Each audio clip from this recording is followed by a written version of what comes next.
Hello students, I am Ravi Kumar from KV CRPF Mukama.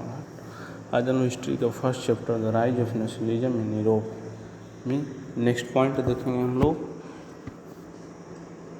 1848 the revolution of the liberals, यानी जो उदारवादियों की जो क्रांति हुई उसी के बारे में हम लोग जानेंगे।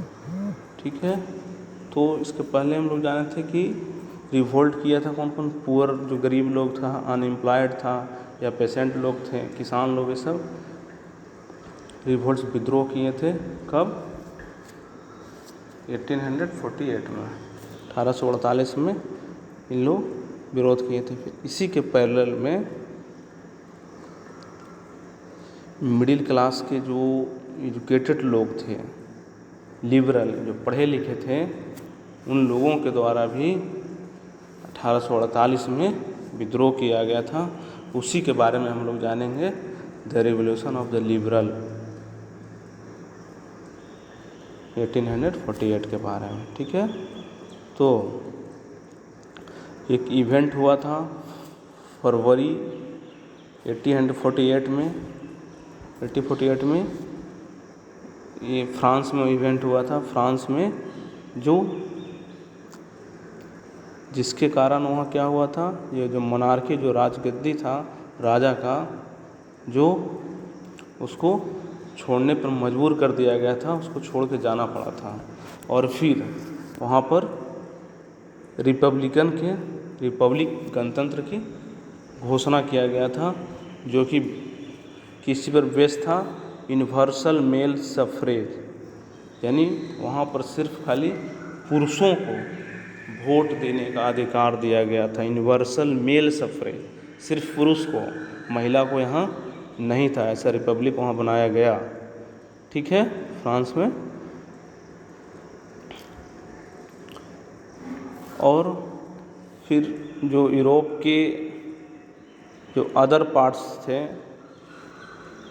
जहाँ की इंडिपेंडेंस नेशन स्टेट, जो स्वतंत्र राष्ट्र राज्य के लिए उन लोग उस समय नहीं थे। जैसे एग्जाम्पल के तौर पर दिया गया कौन कौन, जर्मनी हो गया, इटली हो गया, पोलैंड और ऑस्ट्रो हंगरी।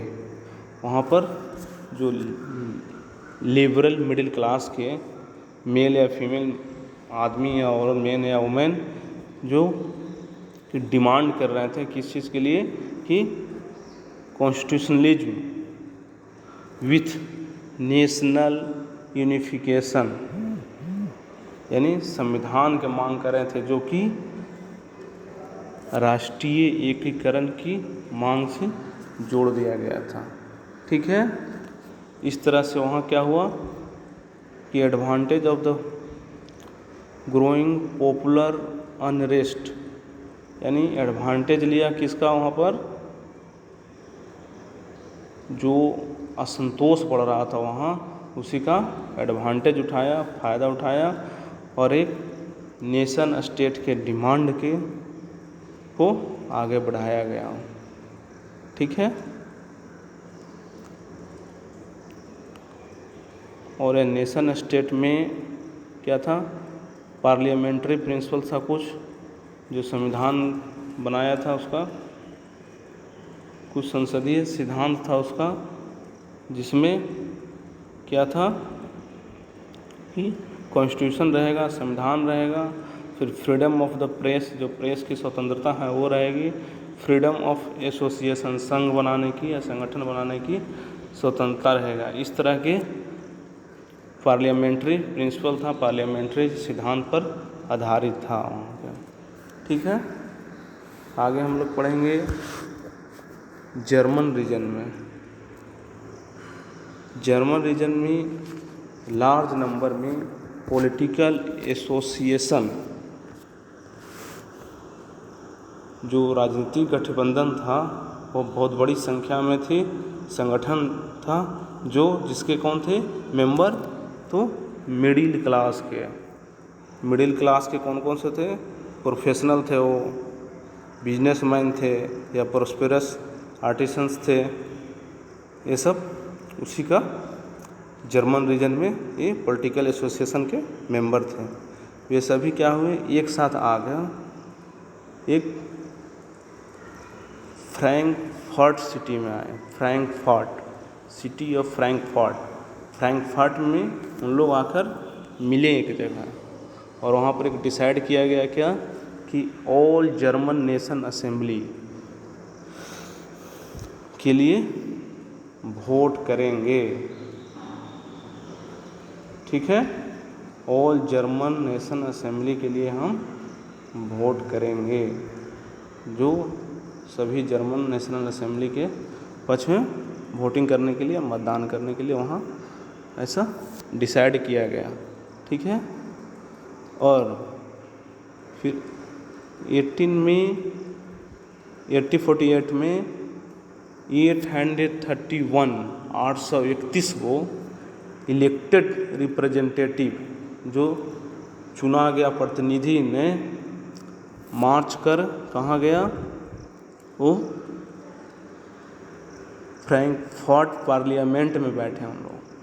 जो 831 जो प्रतिनिधि थे वो फ्रैंकफर्ट पार्लियामेंट में बैठे, और फ्रैंकफर्ट पार्लियामेंट कहाँ है, चर्च ऑफ सेंट पॉल में, सेंट पॉल में है फ्रैंकफर्ट पार्लियामेंट। और फिर जर्मन नेशन के लिए कॉन्स्टिट्यूशन का ड्राफ्टिंग किया गया, संविधान बनाने के लिए।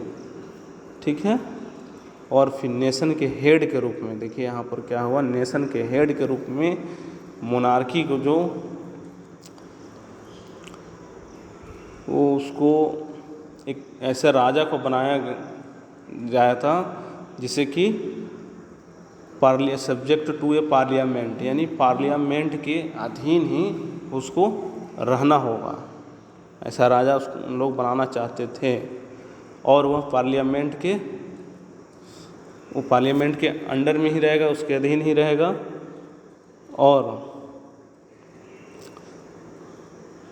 फिर इसके जो रिप्रेजेंटेटिव थे, प्रतिनिधि लोग, वो किसको चुने, तो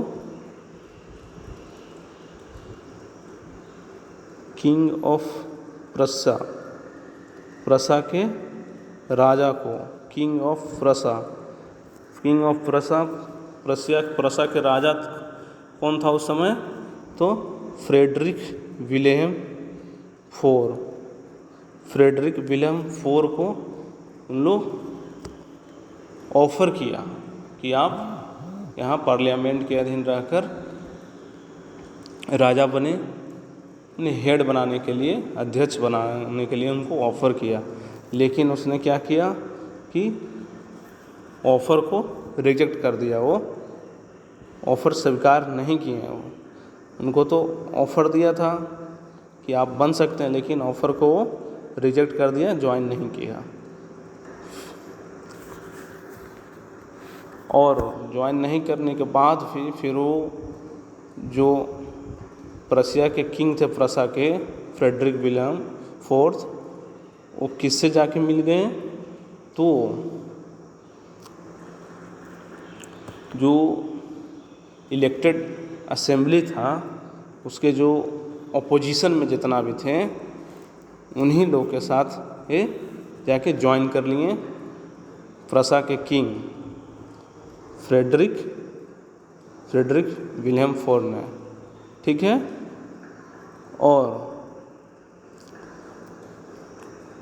और फिर वहाँ पर जो एरिस्टोक्रेसी था, जो कुलीन वर्ग, फिर मिलिट्री बेस्ट स्ट्रॉन्जर, जो कुलीन वर्ग और जो आर्मी के जो विरोध हो रहा था, वैसे वहाँ क्या हुआ कि धीरे धीरे वहाँ की सोशल बेस, पार्लियामेंट के जो सोशल बेस था, उसको धीरे धीरे कमज़ोर होता गया। फिर कमज़ोर होने के बाद क्या हो गया कि पार्लियामेंट को डोमिनेट किया जा रहा था, जिसमें कमज़ोर होने का मेन कारण यही है कि जो पार्लियामेंट को चलाने वाला था उसमें वो कौन थे, मिडिल क्लास के थे। जो मिडिल क्लास के द्वारा था जो कि मिडिल क्लास क्या थे, जो वर्कर के डिमांड या आर्टिसन के डिमांड को उन लोग विरोध किया करते थे, मानते नहीं थे, जिससे क्या हुआ कि उनका सपोर्ट भी उन लोग लॉस्ट कर दी, खो गया, सपोर्ट नहीं मिल पाया, कारीगर लोग के भी नहीं सपोर्ट मिला, ना मजदूर वर्कर लोग का सपोर्ट नहीं मिला, जिसके कारण वो धीरे धीरे वो कमज़ोर होता गया। और अंततः क्या हुआ कि असेंबली को उसे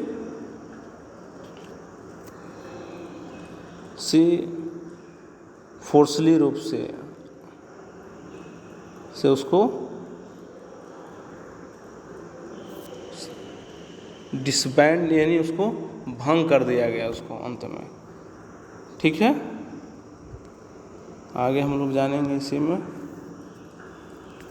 issue of extending political rights of women के देखिए इसमें इशू था कि जो महिला है उस समय जो पॉलिटिकल राइट देने की बात थी महिलाओं के, जो एक कॉन्ट्रोवर्शियल था, विवादास्पद इशू था उस समय। कब? लिबरल मूवमेंट में, जिसमें कि बहुत सारे जो लोग थे कि महिलाओं को कुछ पॉलिटिकल राइट देने के पक्ष में थे और बहुत सारे उसके सपोर्ट में नहीं थे। फिर वोमेन लोग क्या हुआ कि कुछ वर्ष में बहुत लार्ज नंबर में वहाँ पर वोमेन्स जो है जो पार्टिसिपेट किए, एक्टिविटी उनका रहा। लेकिन फिर उसके बाद वोमेन्स लोग क्या किया, अपना एक पॉलिटिकल एसोसिएशन बनाया और फिर उसके बाद न्यूज़पेपर को स्टार्ट किया, फिर पॉलिटिकल मीटिंग किया। इस तरह से उन लोग फिर प्रदर्शन भी किया। फिर इसके बावजूद भी उन लोग के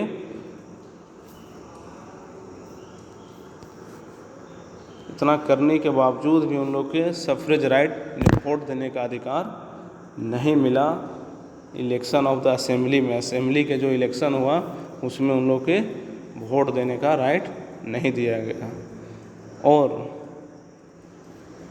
जब चर्च ऑफ फ्रैंकफर्ट पार्लियामेंट में, जो चर्च ऑफ सेंट पॉल में जो फ्रैंकफर्ट पार्लियामेंट था, वहाँ पर जब मीटिंग हो रही थी तो वोमेन को सिर्फ क्या थे, विजिटर गैलरी यानी सिर्फ खाली देखने के लिए उनको वहाँ रखा गया था कि आप सिर्फ वहाँ देख सकते हैं, इसके अलावा और कुछ नहीं कर सकते हैं। विजिटर गैलरी में खड़ा होकर देख सकते हैं मीटिंग को।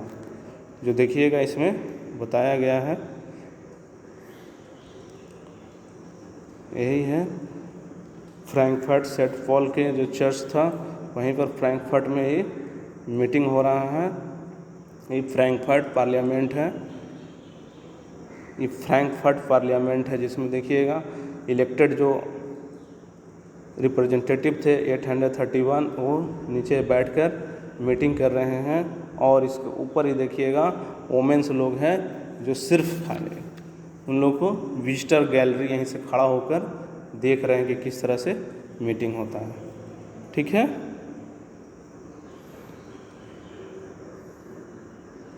और इसके आगे हम लोग जानेंगे कि उस समय 1848 में जो कंजर्वेटिव फोर्स थे, रूढ़िवादी जो ताकत था, जो लिबरल मूवमेंट को दबाने में सक्सेसफुल ज़रूर हो गया, लिबरल मूवमेंट को दबा दिया, लेकिन जो ओल्ड ऑर्डर था पहले का जो चला आ रहा था पुरानी व्यवस्था, उसको फिर से रीस्टोर नहीं कर पाया। ठीक है, और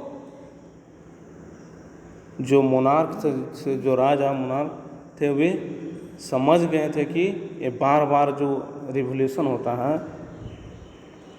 बार बार cycle of revolution and repression, जो बार बार रिवोल्यूशन हो रहा है और बार बार इसको दबाने के लिए दबाते भी हैं, हम उसको समाप्त करते हैं। इसको समाप्त करने के लिए हमें क्या उसको करना पड़ेगा कि लिबरल नेशनलिस्ट जो है, लिबरल नेशनलिस्ट यानी जो उदारवादी राष्ट्रवादी जो क्रांतिकारी लोग हैं, रिवोल्यूशनरीज, उनको कुछ परमिशन दे दिया जाए या फिर उनकी मांग को कुछ पूरा कर दिया जाए, तभी ये बार बार जो रिवॉल्यूशन हो रहा है वो रुक सकता है। ठीक है। फिर जो ऑटोक्रेटिक मोनार्की था, जो निरंकुश राजशाही जो चल रहा था, ऑटोक्रेटिक मोनार्की, कहाँ? सेंट्रल एंड ईस्टर्न यूरोप में। कब? 1848 में। तो उस समय क्या हुआ कि उन लोग सोचा कि अब कुछ चेंज करना चाहिए, तो चेंज करने के लिए स्टार्ट किया। और किस तरह से? तो जो 1815 में जो वेस्टर्न यूरोप में था, उसी को, जो पहले से ऑलरेडी वहीं था ईस्टर्न यूरोप में, सब चेंजिंग हुआ था, उसी को यहाँ पर लाया गया 1848 में। किसके थ्रू?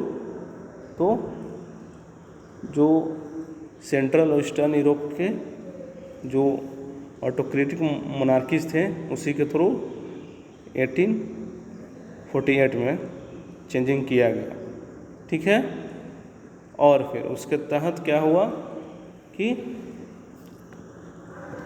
जो सर्फडोम और बॉन्डेड जो लेबर थे, यानी जो भूदासत्व और जो बंधुआ मजदूरी के जो सिस्टम था, उसको समाप्त कर दिया। किसके अंडर में? जब वो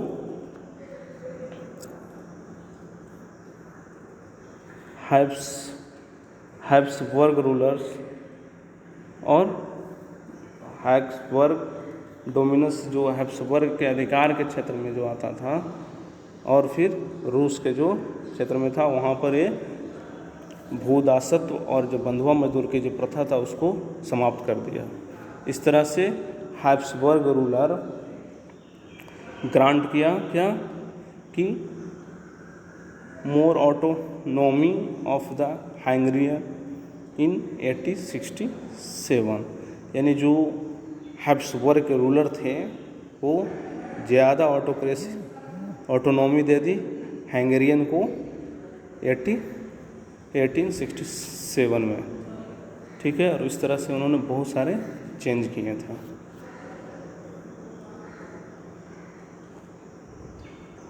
इस तरह से हम लोग जाने कि 1848 में उदारवादियों का किस तरह से क्रांति हुआ, रिवॉल्यूशन ऑफ द लिबरल्स, लोग पढ़े लिखे लोगों का किस तरह से क्रांति किया, उसके बारे में जाने हम लोग। और एक चीज़ इसमें ज़रूर ध्यान रखना है, फ्रैंकफर्ट पार्लियामेंट जो हुआ था, उसी के बारे में। ओके।